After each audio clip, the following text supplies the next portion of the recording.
지난 시간 우리는 할례를 행하는 아브라함을 함께 살펴봤습니다. 하나님의 약속을 듣고도 조소했었던 이 아브라함이 할례를 행했습니다. 하나님의 말씀에 따라 순종을 한 것입니다. 순종을 했다 하는 것도 사실은 좀 놀랍죠. 그런데 더 놀라운 것은 그의 순종이 온전한 순종이었다 하는 사실입니다. 여러분, 어떻게 아브라함이 이렇게 순종을 하게 된 것입니까? 다시 말해서 무엇이 아브라함을 순종의 사람으로 만들었느냐 하는 것입니다. 바로 하나님의 믿음입니다. 하나님의 믿음이 의심과 불신의 자리에 있었던 그 아브라함을 붙들고 믿음과 확신의 자리로 인도하여 순종케 만드신 것입니다. 여러분, 하나님은 어떤 분이십니까? 엘 샤다이, 전능하신 분이십니다. 또한 온전하고 완벽하신 분이시죠. 그런 그분이 자기 백성에게 하시는 말씀이 무엇입니까? 너는 내 앞에서 행하여 완전하라. 하나님이 99세 때에 아브라함에게 찾아와 하셨던 말씀이 바로 이 내용 아니었습니까? 열심히 노력해서 하나님 앞에서 완벽해져라, 그러한 말이 아닙니다. 완전하신 하나님이 아브라함 속에서 일하심으로 완전하시고 온전하신 하나님과 교제할 수 있는 온전함의 자리에 서게 만드시겠다. 달리 말해서 나는 내 백성, 내 자녀와 꼭 함께할 것이란 강한 의지를 천명하신 것입니다. 그러면 하나님의 믿음이 아브라함을 붙들었다면 반드시 아브라함은 어떤 자리로 향하게 되는 것입니까? 온전하신 하나님의 그 믿음으로 인하여서 온전한 순종을 하는 자리에 서게 되겠죠. 그러니까 순종이라고 하는 것은 우리가 무언가를 배우고 터득해서 하는 게 아닙니다. 하나님의 믿음이 우리를 순종하게 만드는 것입니다. 다시 말해서 내가 할 수 있어서 하는 것이 아니라 할 수 없어도 하나님이 하게 하심으로 하는 것이 순종입니다. 그러면 결국 무엇이 중요한 것입니까? 하나님의 믿음이 중요한 것이죠. 그런 점에서 하나님을 모르는데 순종을 하려고 한다, 교회 봉사를 하고 구제 및 선교를 하는 등 섬기려 한다, 매우 위험합니다. 자꾸 일을 하기 위해서 모이니까 상처와 다툼이 생기는 것입니다. 우리는 일 때문에 모이는 것이 아니라 예수 그리스도를 배우고 작은 예수로 살기 위하여서 모이는 것입니다. 다른 것은 다 되는데 예수를 모른다? 그러면 안 되는 것입니다. 다른 것은 조금 부족해도 예수를 알아야 합니다. 왜냐하면 예수의 믿음, 즉 하나님의 믿음이 우리를 온전히 순종케 만들기 때문입니다. 이는 결국 하나님 안에서 하나님과 연합하는 그림 아닙니까? 여러분, 하나님은 사랑이시죠. 그러면 그 사랑 안에 있는 자에게서 나올 것은 무엇이겠습니까? 사랑입니다. 그 사랑은 수직적으로도 나타나지만 수평적으로도 나타납니다. 그것이 소위 말하는 하나님 사랑, 이웃 사랑인 것이죠. 그러면 보시기 바랍니다. 하나님의 말씀에 온전히 순종한다라고 하는 것은 곧 하나님 사랑이죠. 하나님을 사랑하지 않는데 어떻게 하나님의 말씀에 순종합니까? 그렇지 않습니까? 그러면 하나님을 사랑하는 사람은 반드시 어떤 사랑도 하겠습니까? 이웃 사랑도 합니다. 하나님만 사랑하고 이웃을 사랑하지 않는다. 성경은 이에 대해서 그럴 수 없다고 분명히 못을 받고 있습니다. 요한일서를 읽어보시면 그 내용이 정확하게 나오죠. 하나님 사랑과 이웃 사랑은 세트입니다. 함께 가는 것입니다. 그러니까 하나님의 말씀에 온전히 순종하는 자는 반드시 이웃을 사랑하게 되는 것입니다. 그래서 18장으로 넘어오게 되면 아브라함이 이웃을 사랑하는 사랑의 실천자로 등장을 하죠. 18장의 내용은 크게 두 가지의 내용입니다. 하나는 아브라함이 나그네를 대접하는 것이고, 다른 하나는 아브라함이 조카 롯을 위하여서 중보하는 것입니다. 그 중에 오늘 본문은 첫 내용에 해당하는데, 이 살펴볼 내용이 좀 많기 때문에 오늘과 이 다음 주까지 두 번에 걸쳐서 좀 보겠습니다. 그러면 먼저 본문을 보겠습니다. 창세기 18장 1절부터 보시면, 여호와께서 마므레 상수리 나무들이 있는 곳에서 아브라함에게 나타나시니라. 날이 뜨거울 때에 그가 장막 문에 앉아 있다가 눈을 들어본즉 사람 셋이 맞은편에 서 있는지라. 그가 그들을 보자 곧 장막 문에서 달려나가 영접하며 몸을 땅에 굽혀 이르되, 내 주여, 내가 주께 은혜를 입었사오면 원하건대 종을 물을 떠나 지나가지 마시옵고 물을 조금 가져오게 하사 당신들의 발을 씻으시고 나무 아래에서 씻소서. 내가 떡을 조금 가져오리니 당신들의 마음을 상쾌하게 하신 후에 지나가소서. 당신들이 종에게 오셨음이니이다. 그들이 이르되 내 말대로 그리하라. 아브라함이 급히 장막으로 가서 사라에게 이르되 속히 고운 가루 세 쌀을 가져다가 반죽하여 떡을 만들라 하고, 아브라함이 또 가축대 있는 곳으로 달려가서 기름지고 좋은 송아지를 잡아 하인에게 주니 그가 급히 요리한지라. 아브라함이 엉긴 젖과 우유와 하인이 요리한 송아지를 가져다가 그들 앞에 차려놓고 나무 아래에 모셔 섬에 그들이 먹으니라. 오늘 본문을 보시면은 아브라함이 나그네를 대접하는 장면이 나옵니다. 그런데 우리가 여기서 조금 먼저 확인을 해야 할 내용이 있습니다. 지금 이 아브라함이 나그네를 대접하는데 그가 어디에 있다가 나그네를 발견했다고 합니까?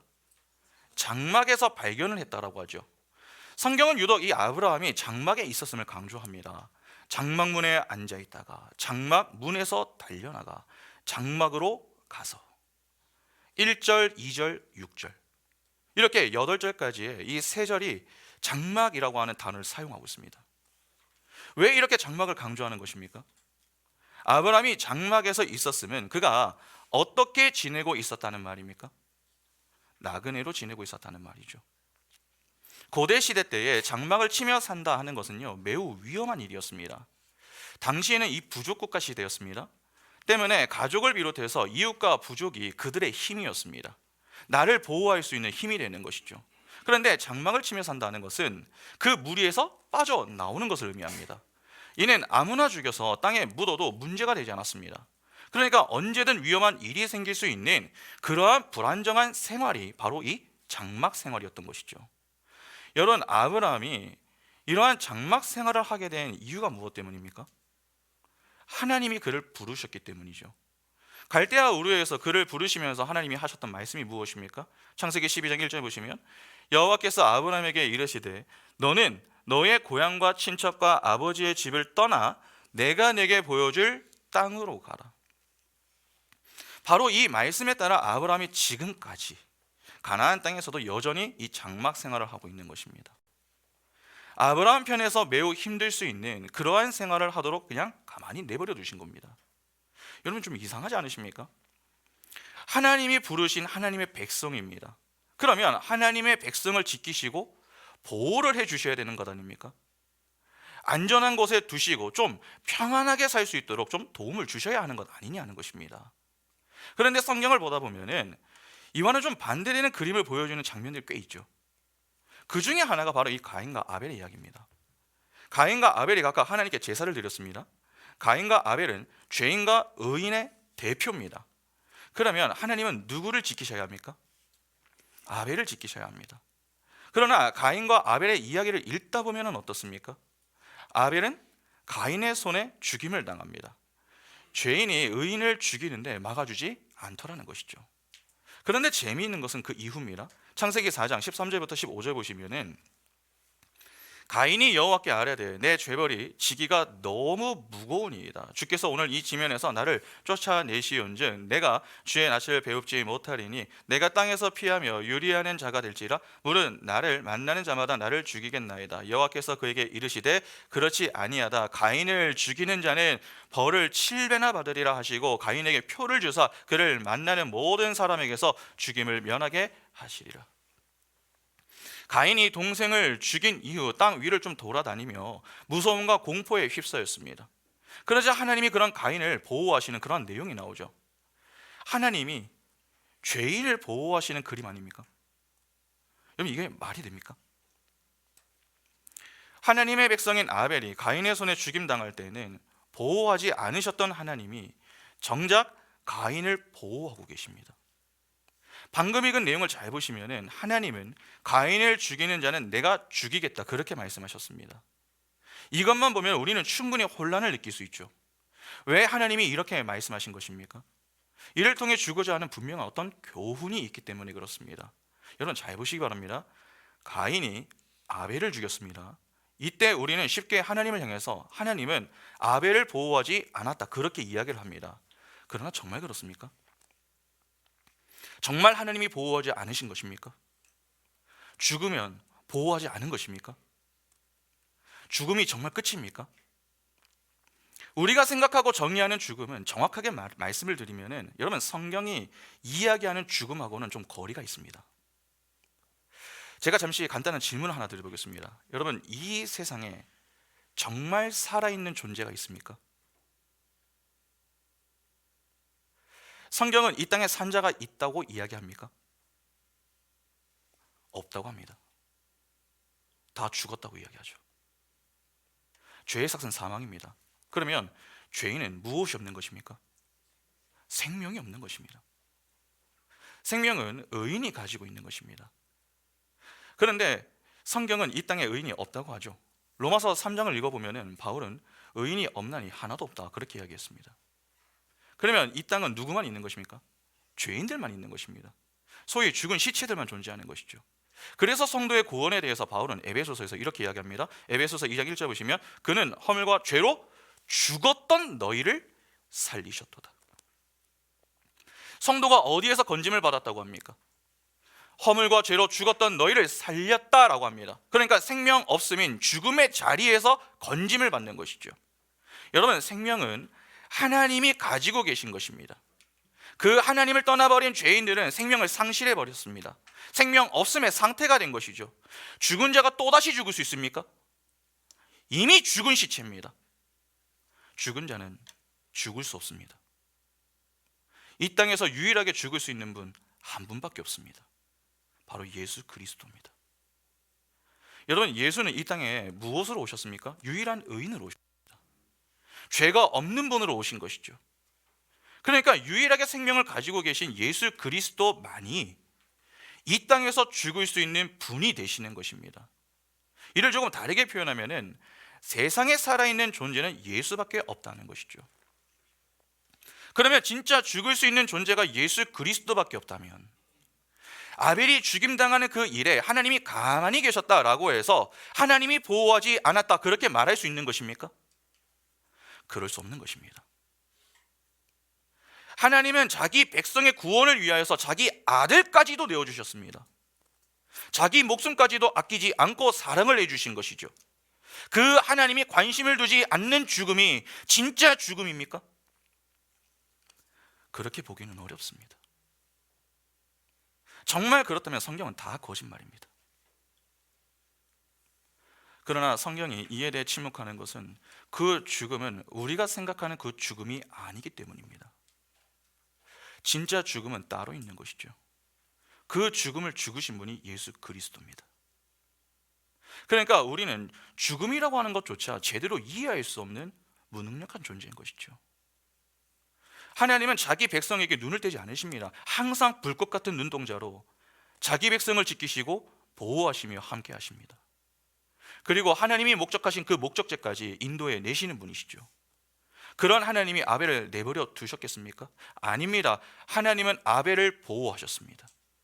그런데 왜 가인을 보호하십니까? 여기서 우리가 오해하지 말아야 할 게 있습니다.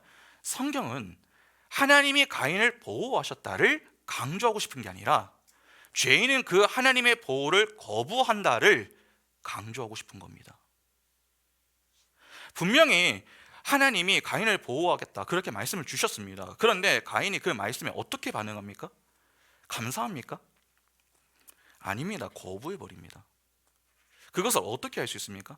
그 다음 내용을 보면 알 수 있습니다. 창세기 4장 16절과 17절 보시면 가인이 여호와 앞에 앞을 떠나서 에덴 동쪽 놋 땅에 거주하더니 아내와 동침함에 그가 임신하여 에녹을 낳은지라 가인이 무엇을 쌓습니까?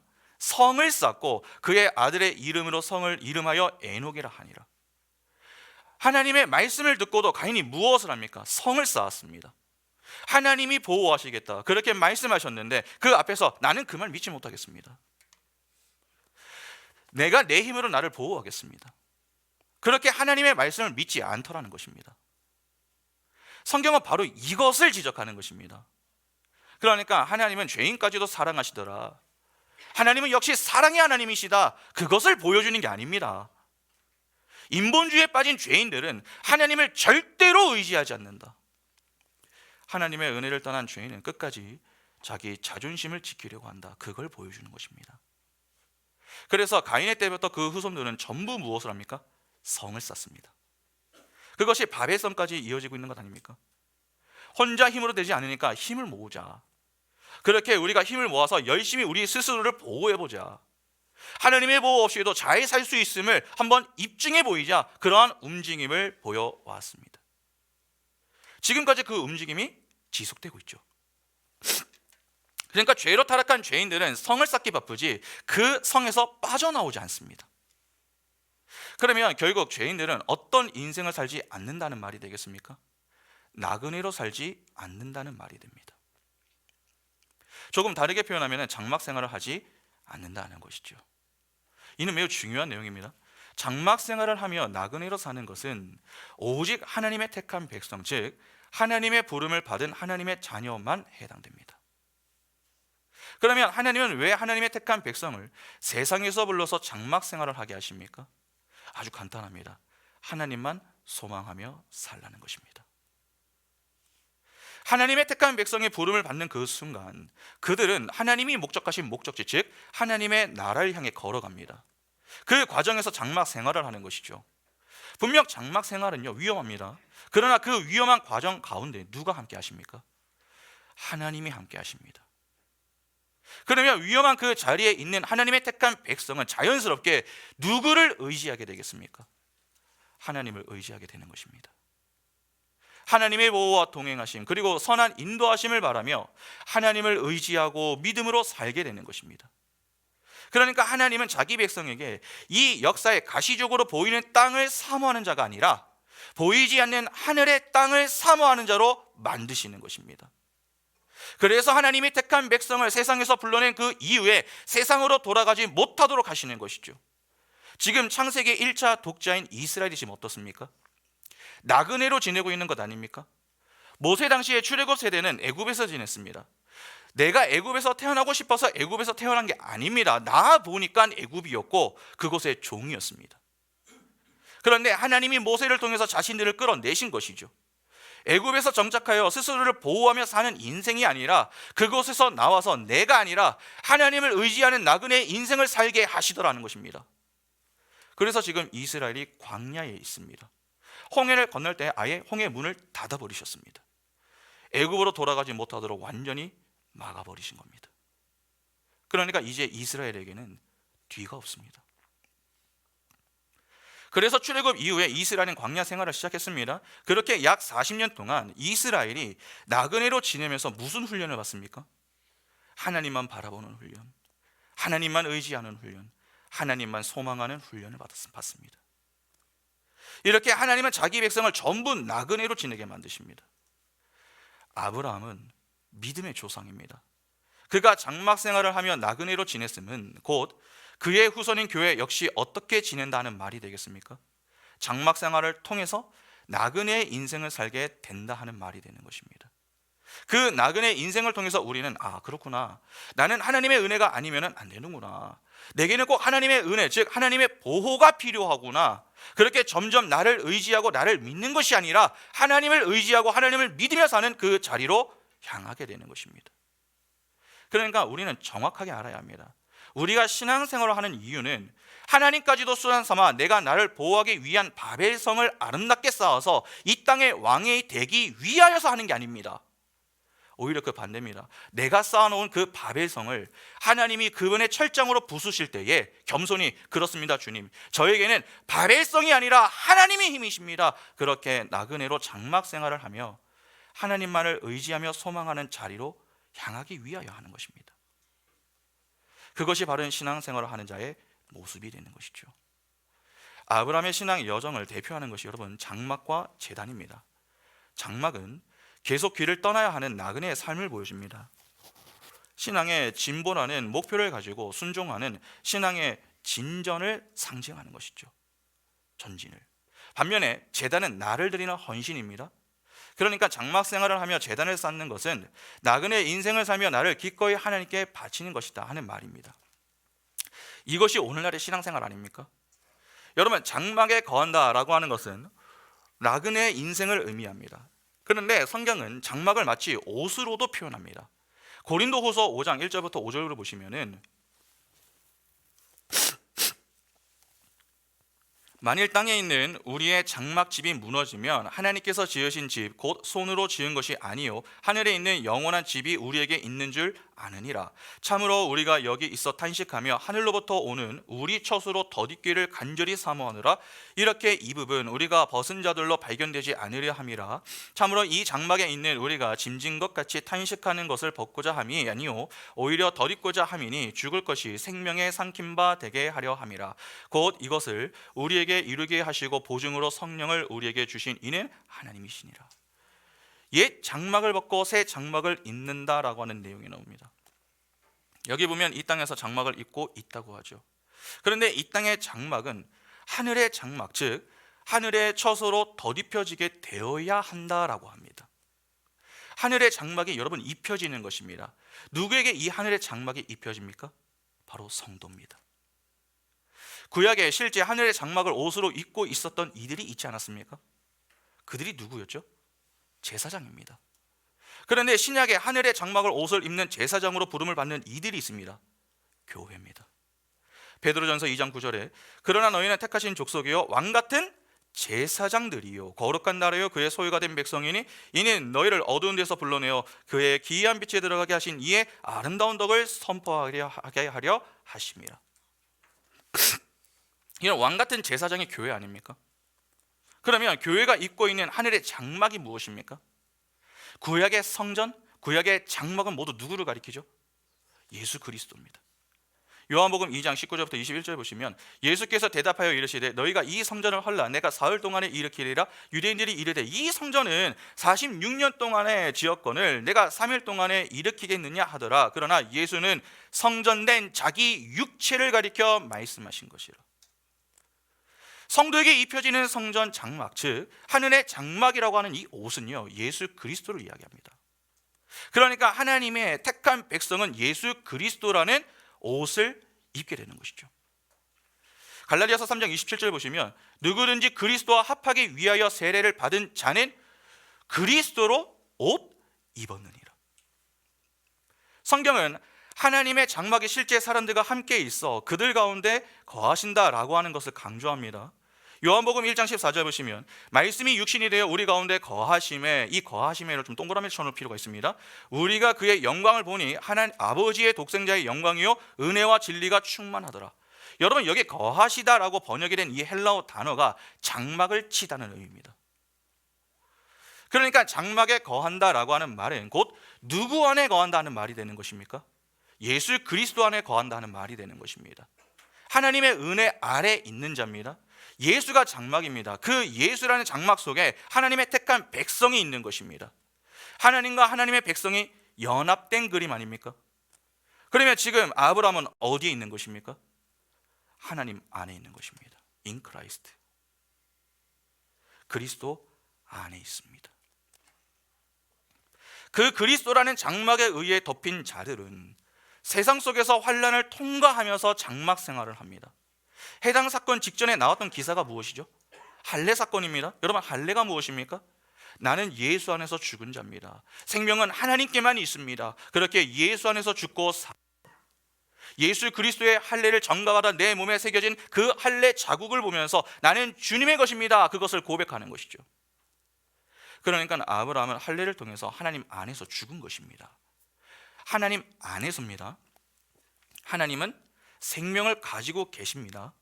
하나님 안에서 우리의 육적 자아가 죽지만 하나님은 어떻게 하십니까? 그분이 가지고 계신 그 생명으로 살리지 않습니까? 하나님 안에서 생명을 가지고 사는 것입니다. 그러면 아브라함은 하나님 안에서 생명을 가지고 있다 하는 말이 됩니다. 그 할례를 행한 사건 이후에 등장하는 것이 아브라함이 나그네를 대접하는 이야기입니다. 그가 어떻게 나그네를 대접할 수 있었던 것입니까? 나그네를 대접했으면 이웃 사랑을 실천한 것입니다. 나그네 사랑은 하나님의 속성으로 나오기도 합니다. 신명기 10장 18절과 19절을 보시면은 고아와 가부를 위하여 정의를 행하시며 나그네를 사랑하여 그에게 떡과 옷을 주시나니 너희는 나그네를 사랑하라. 전에 너희도 애굽 땅에서 나그네 되었음이니라. 그러면 생각해 보시기 바랍니다. 하나님의 속성으로 등장하는 것이 여러분 나그네 사랑입니다. 그러면 아브라함이 나그네를 대접했음은 무엇 때문인 것입니까? 그가 하나님 안에서 사랑의 존재가 되었기 때문에 가능했던 것 아닙니까? 성경은 바로 이를 강조하기 위하여서 의도적으로 장막을 자꾸 반복시켜서 등장시키는 겁니다. 그러니까 아브라함은 예수 그리스도라는 장막에 거한 자였다, 이를 강조하는 것이죠. 지금 아브라함이 장막 생활을 통해 나그네로 지내고 있지만 진짜 나그네로 지내셨던 분이 누구였습니까? 예수 그리스도였습니다. 예수는 이 땅에 오셔서 머리 두실 곳이 있었습니까? 없었습니다. 마태복음 8장 20절 보시면 예수께서 이르시되 여우도 굴이 있고 공중에서도 거처가 있으되 인자는 머리 둘 곳이 없다 하시더라. 여러분, 예수가 어떤 분이십니까? 성부 하나님의 창조 사역에 동참을 하셨던 분이십니다. 그러면 이 모든 만물이 누구의 것입니까? 예수 그리스도의 것입니다. 창조주가 소유권을 주장하는데 누가 이에 대해서 항변할 수 있습니까? 예수께서 신적 능력과 권위로 세상에 자신의 존재를 드러내셨다면 그 누구도 예수 앞에 함부로 나설 수 없습니다. 그러니까 예수는 마음만 먹었다면 이 땅에서 유일무이한 왕으로 계실 수도 있었던 것이죠. 그동안의 바벨과는 차원이 다른 엄청난 성을 쌓을 수 있는 유일한 분이셨습니다. 그러나 예수는 나그네로 지내셨습니다. 진짜 나그네였습니다. 그분은 영생의 주인이시고 영생의 실체이셨습니다. 사람들의 체면이나 사람들의 가치 또는 이 땅에서 잘 살 수 있도록 도움을 주기 위해서 오신 분이 아니었습니다. 자기 백성을 죄, 즉 생명 없음의 상태에서 건져내 진짜 생명, 하늘의 생명을 주기 위하여 오신 분이십니다. 그러니까 그분은 세상에 세상 것은 아무것도 줄 수 없는 그러한 분으로 오신 것입니다. 그렇게 그분은 나그네로 지내시며 사람들의 외면과 멸시를 받으셨고 이내 십자가에 달려 죽으셨습니다. 그런데 예수께서 여러분 십자가에 달리실 때를 보면 어떻습니까? 예수 혼자 십자가에 달리셨던 것이 아니라 예수와 함께 두 강도가 함께 달려있지 않았습니까? 여러분 십자가에 달렸습니다. 세 사람이 함께 죽어가고 있는 것입니다. 같은 강도로 십자가에 달린 것이고 같은 나그네로 그 자리에 달려 있었던 것입니다. 그 자리에서 예수께서 세상 것을 어떻게 주십니까? 그냥 다 같은 강도요, 나그네인 것입니다. 그런데 그 자리에서 두 사람의 반응이 다릅니다. 누가복음 23장 33절부터 보시면은 해골이라 하는 곳에 이르러 거기서 예수를 십자가에 못 박고 두 행악자도 그렇게 하니 하나는 우편에 하나는 좌편에 있더라. 이에 예수께서 이르시되 아버지 저들을 사하여 주옵소서 자기들이 하는 것을 알지 못함이니이다 하시더라.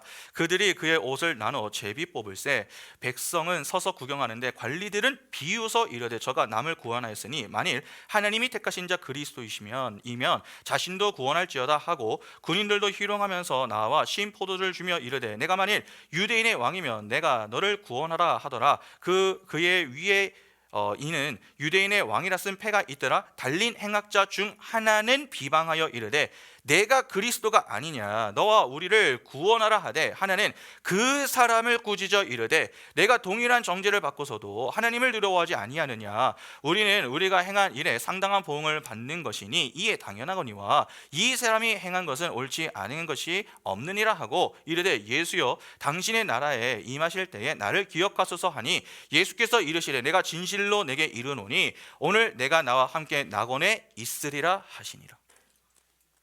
예수와 함께 십자가에 달린 두 행악자 중 한 사람은 끝까지 예수를 비방하고 다른 한 사람은 예수를 영접을 합니다. 이를 보고 적지 않은 이들이 그래 우리도 막판 뒤집기로 하나님을 믿으면 천국에 갈 수 있으니까 이 땅에서 누릴 거 다 누리고 마지막에 예수를 믿고 천국에 가자. 그렇게 구원파처럼 성경을 자기 입맛에 맞게 해석을 하고 이해하려고 하는 이들이 있습니다. 그러나 이 내용은 그러한 이야기가 아닙니다. 다 같은 나그네입니다. 그런데 한 사람은 끝까지 예수를 비방했습니다. 그가 비방하며 했던 말을 유의해서 보시기 바랍니다. 그가 뭐라고 합니까? 네가 그리스도가 아니냐 너와 우리를 구원해봐라. 그리스도임을 증명해 보이라는 것입니다. 가끔 우리도 전도하다가 듣는 말이 이런 내용 아닙니까? 내 앞에 하나님을 한번 보여봐. 그러면 내가 믿을게. 이것이 예수를 향해 그리스도임을 증명해 보이라고 비방했었던 행악자의 이 말과 같은 것입니다. 같은 나그네임에도 진짜 나그네이신 예수를 알아보지 못합니다. 그는 예수까지도 이용을 해서 자신의 안위를 챙기려고 하는 자입니다. 내가 왜 나그네였냐 하는 것입니다. 그러니까 예수 그리스도를 보고도 무시하고 조롱을 하는 것이죠. 그렇게 끝까지 자기 자존심을 지키는 모습입니다. 이것이 죄로 타락한 죄인들의 전형적인 특징 아닙니까? 그런데 다른 한 사람은 다릅니다. 그도 같이 십자가에 달린 자와 같이 평생을 악만 일삼으며 지냈습니다. 그러나 그런 그에게 성령이 임하니까 어떻게 됩니까? 참 나그네신 예수 그리스도를 알아보더라 하는 것입니다. 그래서 그는 예수를 비방하던 그 행악자를 꾸짖고 예수를 향하여 뭐라고 합니까? 당신의 나라가 임할 때에 나를 기억하소서. 그렇게 예수 그리스도를 영접을 합니다. 그러니까 쉽게 말하면 이것이죠. 주님이 가지고 계신 그 생명 저에게 주세요. 그렇게 이야기한 것입니다. 이에 예수께서 화답을 하시며 오늘 내가 나와 함께 낙원에 있으리라 그렇게 말씀해 주셨던 것입니다. 하나님의 은혜에 거하지 않는 자는 나그네를 알아보지 못합니다. 하나님의 은혜를 입은 자만이 나그네를 알아볼 수 있는 것입니다. 그러니까 나그네라고 해서 다 같은 나그네가 아닌 것입니다. 나그네라도 끝까지 내가 왜 나그네입니까? 내가 왜 강도입니까? 그렇게 끝까지 자기 자존심을 지키기 위하여서 예수의 도움을 거부하고 어떻게든 내 힘을 의지하여 스스로를 보호하기 위하여 나서다가 멸망의 자리로 향하는 인생이 있는 반면에 성령의 은혜 아래에서 그렇습니다. 내가 진짜 강도가 맞네요. 내게는 하나님의 보호가 꼭 필요하네요. 그렇게 내게는 하나님의 은혜가 필요하다는 그러한 고백을 통해 예수 그리스도를 영접함으로 하나님이 주시는 참 생명을 누리는 인생이 있는 것입니다. 아브라함은 그냥 나그네를 대접했던 게 아닙니다. 그냥 정이 많고 평상시에 친절했기 때문에 나그네를 대접했던 게 아닙니다. 하나님의 은혜 아래에 있는 자였기 때문에 가능했던 것입니다. 아브라함은 하나님에 의해 의롭다고 칭함을 받은 자 아닙니까? 그러면 결국 하나님은 아브라함을 어디까지 인도하고 계신 겁니까?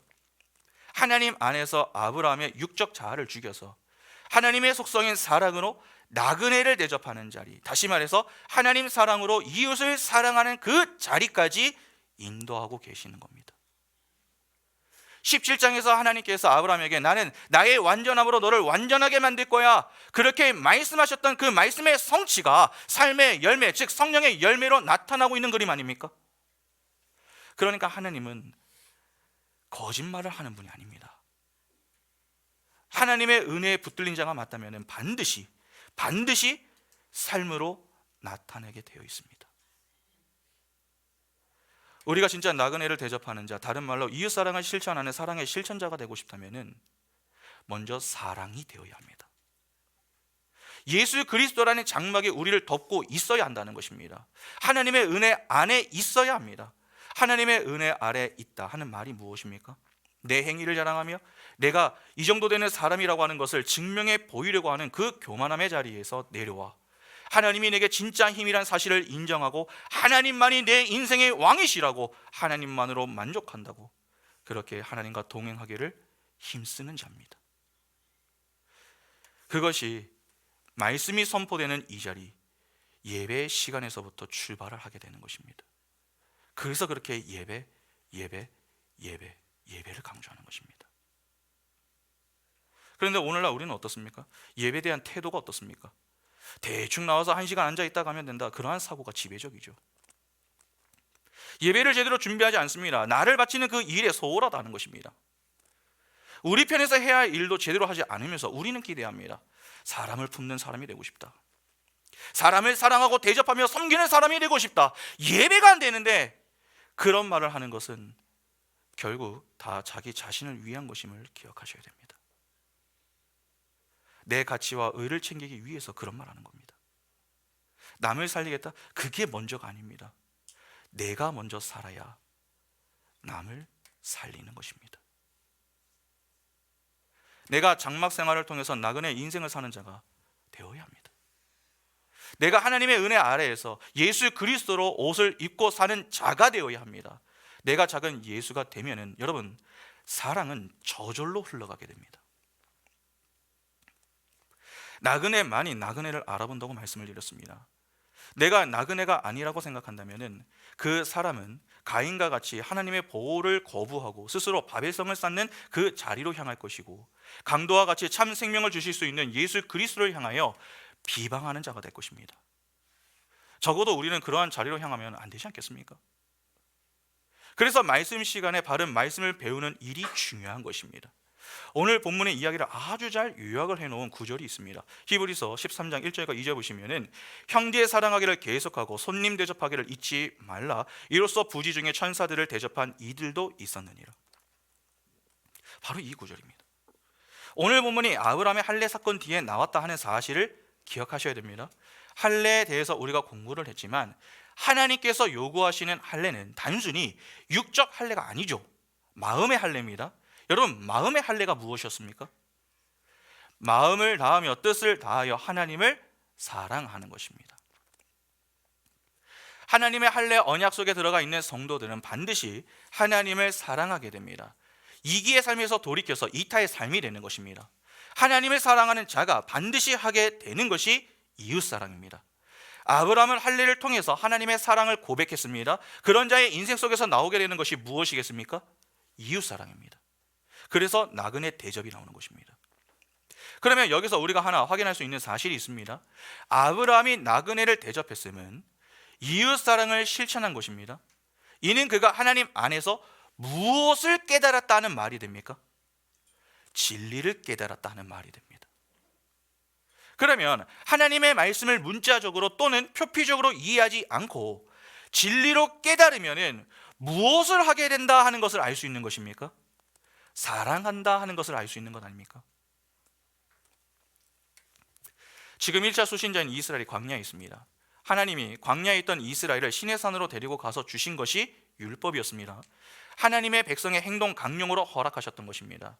율법이 주어지기 전까지 여러분, 이스라엘의 문제가 무엇이었습니까? 하나님을 믿으며 사는 것이 무엇인가? 하나님을 사랑한다는 것이 무엇인가?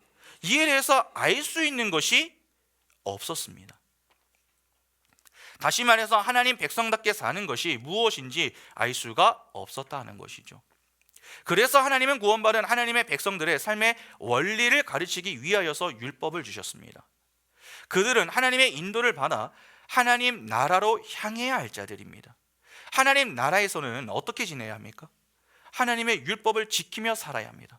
그래서 하나님은 하나님 나라의 삶의 원리인 하나님의 성품을 인간들이 이해할 수 있는 그 수준에서 여러 실천적 강령으로 주셨던 것이죠. 하나님이 주신 것은 하나님 나라의 삶의 원리입니다.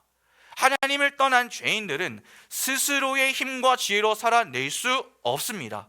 그 삶은 하나님의 생명력, 즉 하나님의 성품과 됨됨이와 능력 등 하나님의 영광과 복이 인간에게 충만하게 부어져야만 사라질 수 있는 것입니다. 그러니까 인간이 가지고 있는 제한된 자원만으로는 그러한 삶을 살아낼 수 없는 것입니다. 다시 말해서 인간 스스로는 하나님이 주신 율법을 온전하게 지킬 수 없다는 말입니다. 율법 자체는 여러분 나쁜 게 아닙니다. 율법은 하나님의 성품입니다. 그리고 하나님 나라의 삶의 원리입니다. 때문에 그 자체는 선한 것입니다. 그러나 타락한 인간은 그 삶을 살아낼 능력이 없기 때문에 율법이 정죄의 도구로 예수 그리스도라는 구원자의 필연성을 설명하는 도구로 쓰이는 것입니다. 그런데 그 타락의 자리에서 하나님과 화해를 하고 다시 그분의 생명력을 풍성하게 받아 누리는 이들이 이 땅에 생겨나기 시작했습니다. 그들이 바로 성도입니다. 따라서 구원받은 성도는 이제 율법을 지킬 수 있는 능력을 부여받게 된 것이고 그 능력으로 율법을 지켜내는 자로 성숙되고 양육이 되는 것입니다. 로마서 7장 4절 보시면은 그러므로 내 형제들아 너희도 그리스도의 몸으로 말미암아 율법에 대하여 죽임을 당하였으니 이는 다른 이 곧 죽은 자 가운데서 살아나신 이에게 가서 우리가 하나님을 위하여 열매를 맺게 하려 함이라. 여러분 여기 보면은 예수 그리스도께서 우리를 품에 안으시고 율법에 대해 죽어 주심으로 우리와 율법과의 관계가 사별의 관계가 되었다라고 합니다. 그런데 그 목적이 우리로 하나님을 위하여 열매를 맺게 하는 것이다 라고 이야기하죠. 우리는 아담 안에서 타락한 이후 하나님 나라의 삶의 원리인 율법의 삶을 전혀 살아낼 수 없는 자들이 되어 율법에 의해서 오히려 죄인으로 정죄되었던 자들이었습니다. 그래서 하나님은 창세전 택하신 우리 성도들과 율법과의 관계를 예수 그리스도의 죽음 안에서 끊어버리신 것이죠. 그리고 하나님은 율법을 완전하게 지켜내신 예수 그리스도 안에서 자기 백성들의 운명을 율법을 다 지켜낸 자들로 미리 결론을 내시고 그 결론을 향하여 성도의 삶을 열매 맺는 삶으로 이끌어 가시는 것입니다. 이해가 되십니까? 그래서 우리 성도는 이제 율법을 지키는 삶을 살아내야 하는 것이죠. 주님은 그 많은 율법이 결국 하나님을 사랑하고 이웃을 사랑하는 삶이다, 그렇게 정리를 해주지 않으십니까? 이 둘은 여러분 첫째와 둘째로 나눌 수 있는 게 아닙니다. 아까 세트라고 했습니다. 같은 것입니다. 같다라고 하는 것은 하나님 사랑과 이웃 사랑은 동등하며 동시다발적으로 일어나는 것이다 하는 말입니다. 따라서 마음의 할례를 받은 자들은 이제 자신이 아닌 하나님과 이웃을 사랑하는 자로, 그리고 섬기는 자로 지어져 가게 되는 것입니다. 오늘 본문을 빌려서 이야기하면 전혀 알지도 못하고 보상도 기대할 수 없는 나그네를 잘 대접하는 그러한 삶을 살게 된다는 것입니다. 하나님을 사랑하는데 이웃을 사랑하지 않을 수 없습니다. 따로 분리되지 않기 때문입니다. 하나님을 사랑하면 하나님의 말씀에 자연스럽게 순종을 하게 됩니다. 하나님은 당신이 사랑하는 백성에게 분명히 말씀하셨습니다. 아까 본 신명기의 말씀을 다시 한번 보겠습니다. 신명기 10장 18절과 19절 보시면 고아와 과부를 위하여 정의를 행하시며 나그네를 사랑하여 그에게 떡과 옷을 주시나니 너희는 나그네를 사랑하라. 전에 너희도 애굽 땅에서 나그네 되었음이니라. 하나님은 고아와 과부를 신원하시고 나그네를 사랑하시며 그에게 식물과 의복을 주시는 것을 즐겨하십니다. 성경은 그러므로 하나님의 백성들도 나그네를 사랑해야 한다, 그렇게 말씀하죠. 그리고 전 그것이 안 되거든 전에 자신들이 애굽에서 나그네로 있을 때에 하나님께서 나그네인 그들을 사랑하셔서 그들을 먹이시고 입히시며 약속의 땅으로 데려오신 것을 기억하여 세상의 나그네들을 그렇게 대접하라, 그렇게 말씀하십니다. 예레미야 7장 4절부터 7절을 보시면 너희는 이것이 여호와의 성전이라 여호와의 성전이라 여호와의 성전이라 하는 거짓말을 믿지 말라. 너희가 만일 길과 행위를 참으로 바르게 하여 이웃들 사이에 정의를 행하며 이방인과 고아와 과부를 압제하지 아니하며 무죄한 자의 피를 이곳에서 흘리지 아니하며 다른 신들 뒤를 따라 화를 자초하지 아니하면 내가 너희를 이곳에 살게 하리니 곧 너희 조상에게 영원 무궁토록 준 땅이니라. 하나님께서 예레미야에게 성전을 막아서서 그 성전의 거짓됨을 폭로하게 하셨습니다. 그 이유가 무엇입니까? 이방인과 고아와 과부를 대접하지 않으면서 겉만 화려한 종교 행위를 한다 하는 것이었습니다. 그러니까 나그네를 대접하지 않는 것, 다시 말해서 이웃을 사랑하지 않으면서 하나님을 사랑한다, 그렇게 나서는 그러한 종교 행위는 하나님 앞에서 결코 인정을 받지 못함을 보여주는 것입니다. 사도 요한도 이에 대해서 똑같이 이야기하지 않습니까? 그는 하나님을 사랑한다고 하면서 이웃을 사랑하지 않는 그 이들을 향하여서 뭐라고 합니까? 요한은 거짓말하는 자다, 그렇게 이야기합니다. 하나님의 사랑을 믿음으로 체험하지 못한 자는 절대 하나님을 사랑할 수 없습니다. 그리고 그들은 이웃을 진심으로 사랑할 수 없습니다. 하나님께서 먼저 나를 이웃으로 대접해 주시고 사랑해 주셨음을 아는 자만이 하나님을 대접해 드리고 내 이웃을 사랑으로 대접하게 되는 것입니다. 그래서 청년들과 제가 청소년들에게 자주 하는 말이 있습니다. 사랑을 받을 수 있을 때에 많이 받으라는 것입니다. 사랑을 받아봐야 사랑이 무엇인지 알고 나중에 내가 받은 그 사랑을 가지고 그대로 흘려보내줄 수 있는 것입니다. 내가 받은 만큼 남을 대접할 수 있는 것입니다. 그런데 사랑을 받아본 적이 없습니다. 그런 자가 어떻게 사랑합니까? 그런 자는 사랑할 수 없습니다. 마태복음 7장 12절 보시면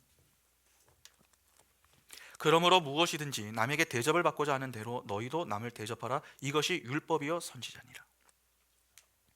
본전은 황금률이라고 불리는 그런 구절이죠. 이는 단지 남에게 대접받기 원하면 먼저 대접해라, 그런 이야기 아닙니다. 본질적으로 이기적인 존재인 인간들에게 자기가 타인에게 기대하는 만큼 타인도 자기에게 기대하고 있다라고 하는 것을 각성하여 내가 남에게 기대하는 그대로 남에게 먼저 겸손하게 사랑을 행해야 한다 하는 십자가의 삶을 촉구하는 말입니다.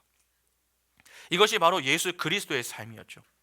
주님은 남에게 대접받고자 하는 대로 남을 대접하라 하는 이 말씀을 하시고, 그것이 율법이요 선지자다라고 말씀하셨습니다. 여러분, 율법이요 선지자라고 하는 말은 그 내용이 율법과 선지자가 선포한 내용이다라고 하는 뜻과 함께 율법과 선지자, 즉 구약이 설명하고 있는 예수 그리스도 자신의 삶임을 가리키는 것입니다. 예수의 십자가 삶은 하나님을 사랑하여 죽기까지 순종한 삶이었으며, 이뿐만이 아니라 원수까지도 사랑하여 그 원수들을 위해서 십자가에서 죽어주신 사랑의 삶이었습니다. 완벽한 율법의 성취가 예수 그리스도 안에서 일어난 것이죠. 하나님 사랑과 이웃 사랑이 동시에 충족된 이 역사적인 현상이 여러분 십자가입니다. 그렇게 율법, 즉 하나님 나라의 삶의 원리를 한 단어로 줄여서 표현하면 그것이 사랑입니다. 그래서 바울은 사랑을 율법의 완성이다 그렇게 불렀던 것이죠. 로마서 13장 8절부터 10절을 보시면 피차 사랑의 빛 외에는 아무에게든지 아무 빚도 지지 말라. 남을 사랑하는 자는 율법을 다 이루었느니라. 간음하지 말라, 살인하지 말라, 도둑질하지 말라, 탐내지 말라 한 것과 그 외에 다른 계명이 있을지라도 내 이웃을 내 자신과 같이 사랑하라 하신 그 말씀 가운데 다 들었느니라. 사랑은 이웃에게 악을 행하지 아니하나니 그러므로 사랑은 율법의 완성이니라. 갈라디아서 5장 13절과 14절 보시면 형제들아 너희가 자유를 위하여 부르심을 입었으나 그러나 그 자유로 육체의 귀를 삼지 말고 오직 사랑으로 서로 종노릇하라. 온 율법은 내 이웃 사랑하기를 내 자신같이 하라 하신 한 말씀에서 이루어졌나니. 율법 즉 하나님의 나라의 삶의 원리는 사랑으로 상대방의 종노릇을 해주는 것을 그 내용으로 삼고 있는 것입니다. 아브라함은 바로 그 종노릇의 사랑을 보여주고 있는 것이죠. 그러면 하나님께 율법을 받은 이스라엘도 어떻게 살아야 했던 것입니까? 하나님을 사랑하는 그 사랑으로 이웃을 사랑하며 지내야 했습니다. 하나님 나라의 삶의 원리로 나를 낮추고 상대를 높여주며 나그네 대접하기를 힘쓰며 살아야 했다는 것입니다.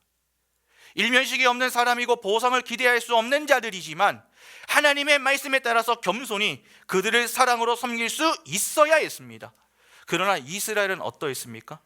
율법이 담고 있는 사랑을 깨닫지 못했습니다. 그들은 그냥 율법을 표피적으로 이해했습니다. 그래서 율법을 지키는데 점점 어떻게 됩니까? 겸손해지는 것이 아니라 교만해집니다. 하나님의 말씀에 따라 살기는 하는데 사람을 살리는 것이 아니라 사람을 죽이더라는 것입니다. 여러분, 이스라엘이 사랑이 없었습니까? 있었습니다. 그러나 그 사랑은 어떤 사랑이었습니까? 내가 사랑하고 싶은 자들만을 사랑하는 반쪽짜리 사랑이었습니다. 가짜 사랑이었죠. 율법을 표피적으로 거꾸로 이해한 결과 그들은 점차 자신들이 나그네라고 생각을 하지 않았습니다. 나그네로 생각하지 않아서 생겨난 문제가 무엇이었습니까? 하나님의 보호를 거부하고 스스로 성을 예수를 비방하는 자리에 섰던 것 아닙니까? 신약의 참 나그네로 예수 그리스도께서 오셨습니다. 세상은 예수에게 관심 자체가 없습니다. 그러나 이스라엘은 다르죠. 그들은 하나님이 보내신 메시아를 학수고대하던 자들입니다. 그러면 그들은 참 나그네신 예수를 영접해야 했던 것 아닙니까? 그러나 예수는 누구의 손에 죽임을 당하셨습니까? 유대주의에서 빠져나오지 못한 그 동족의 손에 죽임을 당하셨습니다. 나그네를 영접하는 것이 아니라 죽여버렸다는 것입니다. 왜 이스라엘이 참 나그네신 예수를 영접하지 않고 십자가에 못을 박은 것입니까? 율법이 문제입니까? 율법을 받지 못했습니까? 아닙니다. 율법을 가지고 있었습니다. 다만 그 율법 속에 담긴 의미를 제대로 이해하지 못했기 때문입니다. 다시 말해서 하나님의 은혜가 부재했다는 것이죠. 이는 당시 그 사람들만의 문제가 아닙니다. 오늘 우리도 비슷합니다. 오늘날 우리가 가장 신경을 써야 할 것이 무엇입니까? 하나님의 은혜입니다. 그러나 우리는 하나님의 은혜보다는 그 외적인 것에 자꾸 신경을 쓰려고 하죠. 아닙니다. 성경책을 가지고 다니고 예배와 기도에 참여한다고 헌금하고 봉사하고 전도하고 선교한다고 되는 게 아닙니다. 그러한 것들은 하나님의 은혜 없어도 얼마든지 할 수 있는 겁니다. 얼마든지 내 의지를 동원해서 할 수 있는 문제라는 것이죠. 그러나 내 의지로 하면은 결국 사랑이 아닌 교만한 자가 됩니다. 율법을 자꾸 문자적으로 이해하시면 안 됩니다. 율법은 하나님 나라의 삶의 원리가 무엇인지, 하나님의 성품을 교훈하기 위하여 주어진 것입니다. 그래서 우리는 말씀을 통하여서 하나님의 속성의 사랑을 깨닫고 그 사랑 안에서 사랑이 될 수 있어야 하는 것이지, 자꾸 그 외에 다른 어떤 것들을 통해서 윤리적으로 도덕적으로 깨끗한 사람이 되어보자, 죄를 짓지 않는 자가 되어서 저 사람보다는 내가 더 낫다는 것을 한번 증명해 보이자, 그쪽으로 향하면 안 되는 것입니다.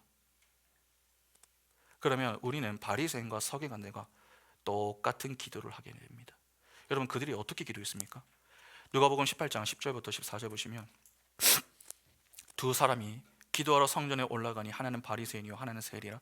바리새인은 서로 따로 기도하여 이르되, 하나님이여, 나는 다른 사람들 곧 토색 불이 간음을 하는 자들과 같이 아니하고 이 세리보다 같이 아니함을 감사하나이다. 나는 일에 2번씩 금식하고 또 소득의 11조를 드리나이다 하고, 세리는 멀리 서서 감히 눈을 들어 하늘을 쳐다보지도 못하고 다만 가슴을 치며 이르되, 하나님이여, 불쌍히 여기소서, 나는 죄인이로소이다 하였느니라.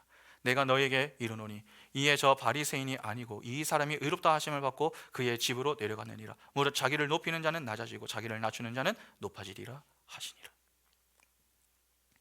율법을 가장 열심히 지키며 산다 하는 자들의 기도가 바로 이러했습니다. 그런 점에서 오늘 우리는 정말 다릅니까? 말씀을 배울수록 우리는 겸손해져야 합니다. 겸손. 아무리 겸손을 강조해도 지나치지 않습니다. 어거스틴이 그랬습니까? 성도에게가 가져야 할 가장 중요한 것이 무엇인가? 첫째도 겸손, 둘째도 겸손, 셋째도 겸손이다. 하나님을 사랑하는 자가 어떻게 교만할 수 있습니까? 진짜 우리가 복음을 통해 말씀 속에 담긴 의미, 사랑을 깨달은 자가 맞다면 나그네의 신 예수를 영접할 것이고 나그네의 대접의 힘을 쏟을 것입니다. 왜 그러한지 아십니까? 아브라함이 그러했기 때문에 그렇습니다. 아브라함이 어떻게 나그네를 대접했는가 잘 한번 보시기 바랍니다. 오늘 본문을 보면은 아브라함이 나그네를 만났을 때가 언제라고 합니까? 뜨거울 때 만났다고 합니다. 하루 중 가장 더운 정오에 만났습니다. 팔레스타인 지방의 정오는요, 화씨 150도가 넘는다고 합니다. 그래서 되도록 그때는 일을 하지 않고 집에서 다 쉬었습니다. 그런데 아브라함은 장막에서 나그네를 발견하고 그들을 대접했던 것이죠. 아브라함은 전혀 알지도 못하는 그 나그네를 마치 기다리고 있었다는 듯이 반갑게 맞아서 가장 좋은 음식으로 가장 시원한 곳에 모시고 가장 겸손하게 섬겼습니다. 그가 섬기는 모습을 잘 보시기 바랍니다. 2절을 보면은 그들을 보자마자 달려나가 영접을 했다고 합니다. 99세의 고령인데 달려나가 그들 앞에 자신의 몸을 굽혔습니다. 3절에 나그네들을 손님으로 간곡하게 초대를 했습니다. 아브라함은 나그네의 발을 씻을 물도 준비하였고 마음을 쾌활케 하는 그 일까지 대접에 포함을 시켰습니다. 그리고 6절을 보면 급히 장막에 들어가서 사라에게 음식을 장만하도록 지시를 했고, 7절에 짐승떼로 달려가서 송아지를 잡았습니다. 거기에 상식으로 먹던 버터하고 우유를 보태어 내놓았습니다. 자기가 준비할 수 있는 최고의 음식을 마련했던 것입니다. 그가 준비한 음식의 양도 좀 주목할 만합니다. 사라가 만든 떡의 양은 세 스아입니다. 사무엘상 25장 18절 보시면은 아비가일이 급히 떡 200덩이와 포도주 2가죽 부대와 잡아서 요리한 양 5마리와 볶은 곡식 5세아와 건포도 100송이와 무화과 뭉치 200개를 가져다가 나귀들에게 싣고, 여러분, 아비가일이 다윗과 그의 부하들에게 주기 위하여서 고운 가루 5스아로 떡을 만들었습니다. 그때 다윗은 나발을 공격하기 위해서 몇 명을 데리고 왔죠?